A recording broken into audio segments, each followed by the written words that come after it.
Go, Dave.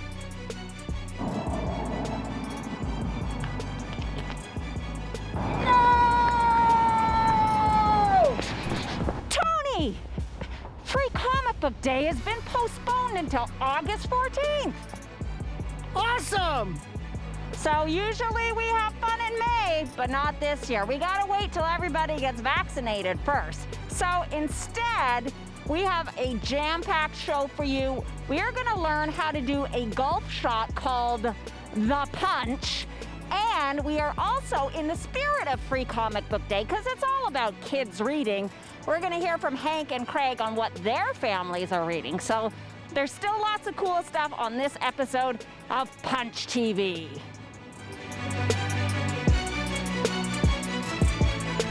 Well, it's spring, and spring means golf. And I just learned that there's a golf shot called the punch. How perfect is that? So this is my husband, Dave, and he is going to try to teach me how to do the punch shot. What is the punch shot? The punch shot is a low iron shot that you usually hit if you've hit a bad shot and you have to try to hit underneath something like an overhanging limb of a tree. And you can also sometimes use it if you're hitting into a really heavy wind, where if you know that if you put the ball up in the air with a lofted club, the wind's going to play havoc with it and be really unpredictable. Okay, low and swift. Low and swift, yes. Okay. It's a get out of trouble shot. I need all the help I can get in that department. Okay, well, let's do this. Okay. So you've hit your shot into some trouble. Your target is off there in the distance. And if you hit the club that'll hit it that far, it's going to clip these limbs. So you have to try to keep it underneath the trouble. Now you could just knock the ball out to the side like a one-stroke penalty and carry on. But if you learn this shot, you can advance the ball, maybe even hit it towards your target.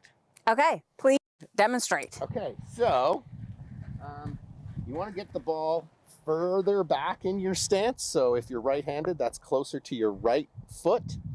And you want to do what's called hooding the club a little bit. So I've got a 6-iron, but I'm going to turn the face closed like that so that it's like hitting it lower and the ball won't fly up in the air so fast. You want to try it? Now, show me first. Okay, so you're not going to take a full swing. You're just going to try and look at your target off in the distance and try to calculate so that the ball lands about 2/3 of the way there, because you're going to hit it so low that it's going to roll the rest of the way. Okay, so just back in your stance, not a full swing.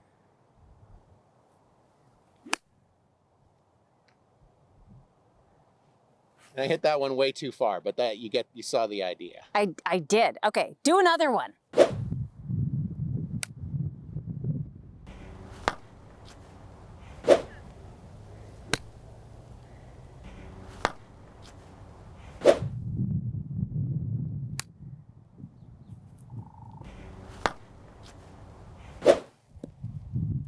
Okay, so. A little further back. Yeah. This way? Yeah. Okay, and then like, Well, like, no. like hooding, I forget, does that mean like that? Yeah, or like, exactly. or like You that? got it off your back foot though. Like, move this way a little more and come a little closer to the ball. There you go. Okay. Knees a little bit bent, shoulders square. Okay.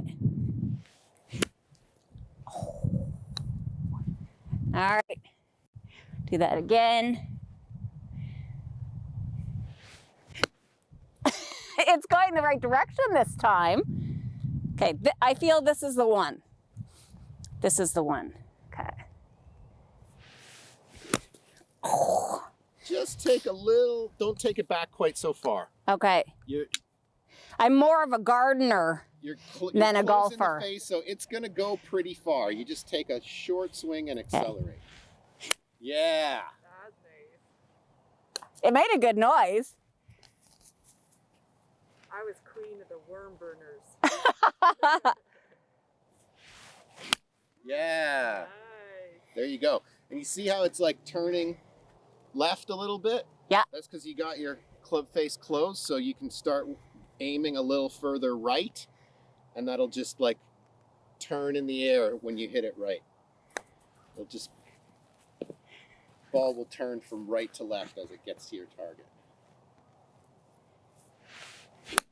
Yeah, see that little low roller gets you out of trouble? I think my follow through was better that time too. All right.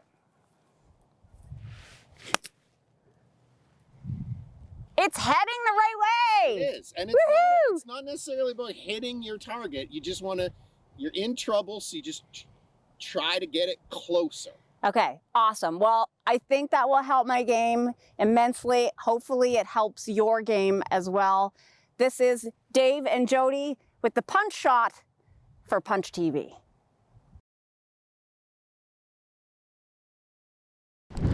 This is Major Party. And this is Major Party's Major Punch non-free comic book day party. Things being how they are, as we know, we cannot have our free comic book day celebration extravaganza in person. So today, I'm going to walk you through your own virtual reality celebrity meeting. That's right, your own POV of getting to meet your favorite celebrity here at Amazing Stories for free comic book day. And you know, it's really great to have this time to really connect with my fans, to really get a chance to talk and discuss the things that are important to you, to find out what things you would want to know from a two-time Saskatchewan air guitar champion. Okay. Sorry, it's my personal assistant, Ashley. I have a couple things I need to take care of. Just give me 1 second, okay? Just one moment, please. Thank you. Yes? Perfect, good. Yeah, I'll get that with the avocado. Yeah, perfect. Sorry, important things. Yes, with the black olives and green olives. And if you could sprinkle some peanut butter and Tabasco on there, that'd be perfect. Great. Awesome, yeah. I realize you've been waiting in line for like 1 or 2 hours, but important things that need to be taken care of. Oh, actually, before you go, please let David know I can't make it to golf, but let Jody and Tony know I will make it to the Todd McFarlane versus Frank Miller, who has the biggest ego round table. That's a discussion that'll never get old, and yet we'll never get a solution for it. Who knew, right? So, thanks again for waiting in line, and I have a special gift just for you. Now, unfortunately, my Major Party two-time Saskatchewan air guitar champion headshots did not arrive yet in the mail. But instead I have for you something just as good. This is the Ultimate Power Duos, The Adventures of Space Joe Ad Astra. It's a graphic novel that comes with a CD. I'm sure you have a CD player somewhere, but no, trust me, you'll like it. It's a really good record. The bass player and singer, he's a really nice guy. You'll like it, trust me. There you go, awesome. Take that home, enjoy it, show it to all of your friends. And, you know, I'd like to talk more, but I kind of have to go have my lunch. So, this is Major Party saying, why be a minor when you can be a major? Perfect. Could you do me a really big favor? I'm just gonna go, but there's an extra helmet and a pair of sunglasses under the table. So if you could just put those on and be me for the next little bit, that'd be awesome. Yeah, no, it's fine. No one will know the difference. We look a lot alike. You know, I mean, height difference, hair color, eye color. You know, it's fine. Don't worry. It'll be good. It'll all be good. All right, cool. Thanks. I'll see you later. Thanks.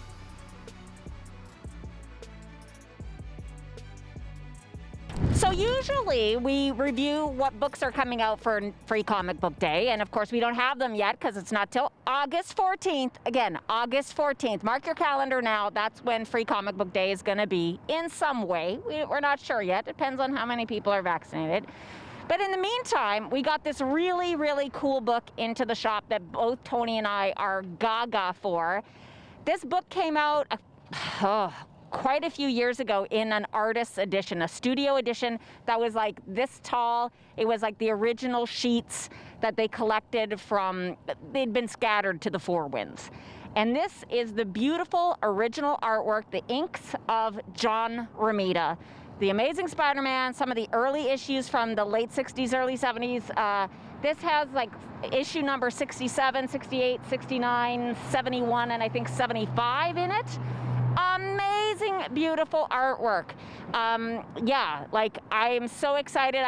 I'm getting 2 copies, one to keep pristine, and then maybe one to chop up and like frame and put on the wall, because it's gorgeous stuff. What's your impression of this book, Tony? I can't believe that actually this book exists. This means that back in when this art was done, it was saved. Most of the stuff from Marvel at that time was actually just thrown away. A lot of the art's just missing. So this is actually pretty impressive. The guy named Mike Berkey owns all this art, the original art. So Mike Berkey was basically able to buy this art. A lot of it is signed by Romita and Jim Mooney, actually, so it's pretty impressive that this exists. I love the fact that it's all, you can see all the blues from the pencils and the lines that were coming before they were inked.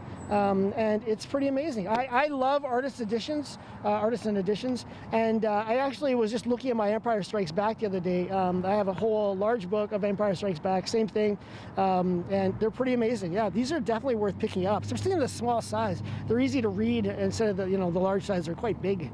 Yeah, when the large one came out, I really wanted it, but the price point was prohibitive. It was like $250, $300, something like that, and now they're through the roof, if you can even find a copy of it. But they were massive. They're hardcover, hard to read, hard to store, and they've started now, just recently, putting out those art editions into a nicer size that is a graphic novel size, fits on your shelf nicely. You can enjoy the beautiful work and like reading some of these classic tales too, because it's hard to find early Spider-Man. You can get collections, but even the collections now are out of print, so it's just hard to find the story alone. And they're great reads, and then the artwork and the inking and the shading and everything is just so outstanding. It's a real treat to watch the progression. Like you can actually see some changes and stuff, and just a master at work. It's so beautiful, and I love that he's credited as Johnny Romita. Yeah. That just seems like so much more like jaunty and cool. Most of these issues, they focus around the story plot with the Kingpin, who's amazing.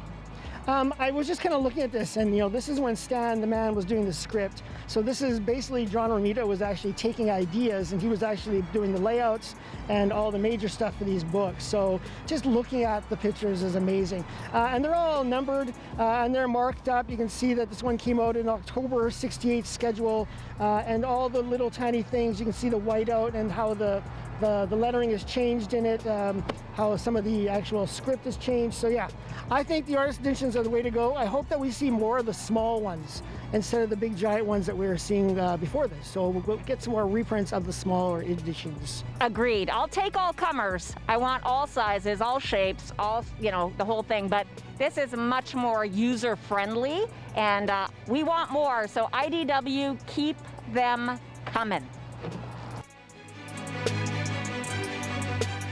Punch TV is brought to you in part by Amazing Stories, providing Saskatoon with comics, games, toys, graphic novels, t-shirts, and more for over 22 years. Online at AmazingStoriesComics.com, in person on 8th Street in Saskatoon.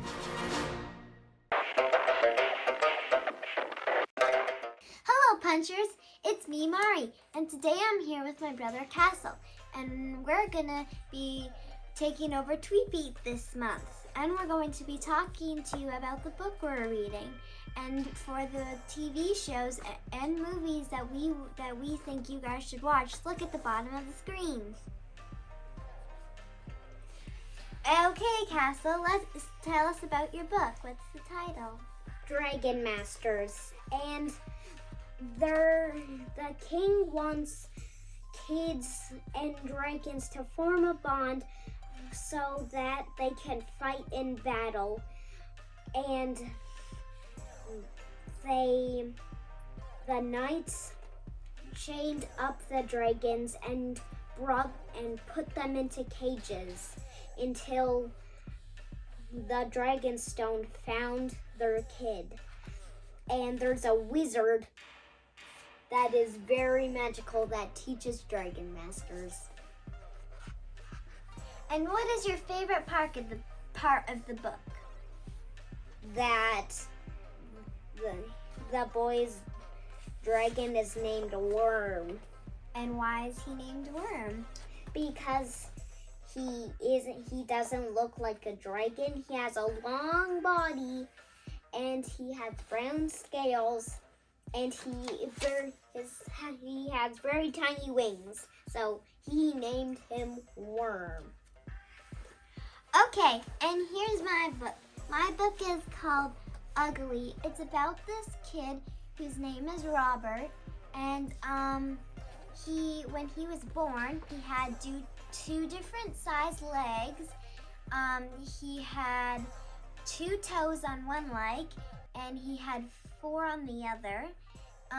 And he had a giant tumor on his face right here, and he had a squashed nose, and his eyes were all the way over here. When he was born, his mom did not love him because he didn't look normal. It took her 2 months to finally decide that she wanted to take him home. And he has had many surgeries, so he has 2 artificial legs, 2 artificial feet, and his face looks different from when he was born. They moved his eyes closer, but it's still hard for him to see. And what I learned from this book is that you shouldn't judge a book by its cover just because they don't look the same. Now our friend Luke is going to share his book with us. So we've got Dogman by Dav Pilkey, and Dav Pilkey's the same guy that does the Captain Underpants books, and but I think it's safe to say, we love Captain Underpants here, but I think, would you say it's fair to say you like Dogman better than Captain Underpants? Yes. And do you have a favorite character in Dogman? I would say either ADHD, Dogman, or Little Petey or Petey. Right. I like Little Petey myself. We play a Dogman game, and I always like to be Little Petey in the Dogman game. So, why do you like Dogman? Well, it has like funny laughs, like it has like It's funny. It has like diarrhea in it. He said diarrhea. They're funny, and they always teach you a lesson, but they've also got funny things in them, like songs about diarrhea, right? Which you like. You like songs about diarrhea, eh? Well, it's basically only in the newest one, like this one. Oh, okay. So what's that? What number is that? Do you remember? It's 10. So the 10th book, Mothering Heights. So by now, Dogman and all his friends getting all kinds of crazy adventures. So can you explain to everybody what Dogman is? Like, how is it a dog and a man? I don't understand that. Well, remember in the very first one, there was a dog and there was a police officer? Yeah. How was Dogman created? Well, Petey placed the bomb, and Greg the dog, which is obviously Dogman, but before that, he just read and then the guy said green. He sniffed green, but then when it blew up, he said, "Oh, I forgot dogs are colorblind." Then they had to go to the hospital. Yeah, they went to the hospital, right? And then they had both the dog and the police officer weren't doing so good. Yeah. So what did they do? So, like they So they sewed the dog's head to the man's body. Yeah. And now he's this half man, half dog, and he he owns a hot dog truck? No! What does he do? He fights crime! He fights crime, right. So, we've got the new one. We just finished reading it, and it's pretty good. Hey, what would you say? Do you have a favorite Dogman book? Do you like the new one? Yes, there is 2 more that I like. We have Mothering Heights. Mothering Heights. Grime and Punishment. And Brawl of the Wild are some of the favorites. And I think that's they're a little later on in the series, and they've met lots of new characters, and they have lots of friends and adventures. So check them out. Dogman by Dav Pilkey. Luke gives it a thumbs up, right? 2 thumbs up. Luke, I read that book too. Now for everything you need to be watching, reading, and listening, go follow the links above. Now that's all for me. This is Mari signing off with my brother Castle. Hank will be back next time on Tweet Beat.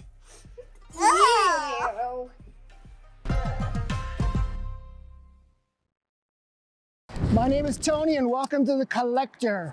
This did not work out like I wanted it to. I thought I'd be coming down here to Free Comic Book Day. There'd be thousands of people standing around. People would come up to me and ask me questions, and I'd be like, this would be bliss for people getting their questions out. It didn't work out that way. So what I want you to do is call right now, 555-5555-555.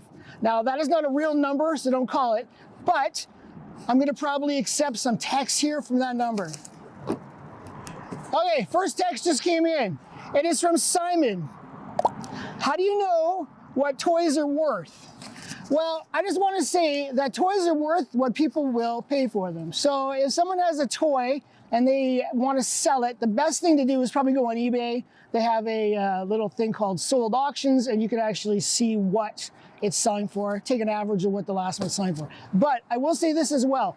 It's only worth what the shape of the toy is in. So you might see people selling a toy for like $100, but if yours is like beat up and you had it since a kid, well, obviously it's not worth $100. So got to keep that into perspective as well when you sell toys. Oh wait, I got another text here. This is from Vivian.